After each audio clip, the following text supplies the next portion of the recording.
کیا آپ قرآن مجید تجوید کے ساتھ سیکھنا چاہتے ہیں تو آج کی ویڈیو آپ کے لیے ہے۔ آج کی ویڈیو میں ہم آپ کو حروف قلقلہ سکھائیں گے۔ معزز ناظرین، قرآن مجید کے اندر 5 حروف ایسے ہیں جن کو قلقلہ کے حروف کہا جاتا ہے، اور حروف قلقلہ کے اندر آواز کو سختی کے ساتھ دبا کر پڑھا جاتا ہے۔ حروف قلقلہ 5 ہیں: قاف، طا، با، جیم، دال۔ قاف کے اندر قلقلہ واجب ہے، جبکہ باقی 4 حروف کے اندر قلقلہ جائز ہے۔ تو ناظرین، حروف قلقلہ کے اوپر قلقلہ ہم تب کریں گے جب ان حروف کے اوپر ساکن ہو، جیسے اق، اب، اق، اج، اد۔ تو ناظرین، یہ 5 حروف ہیں جن کا جملہ ہے قطب جد۔ تو یہ جملہ بھی آپ یاد کر سکتے ہیں۔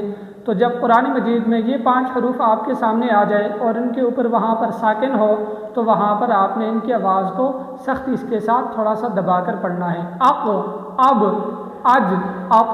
تو ناظرین، اگر آج کی ویڈیو آپ کو اچھی لگی ہے تو ویڈیو کو لائک کریں، چینل کو سبسکرائب کریں اور ہمارے اکاؤنٹ کو فالو کریں۔ جزاک اللہ خیرہ۔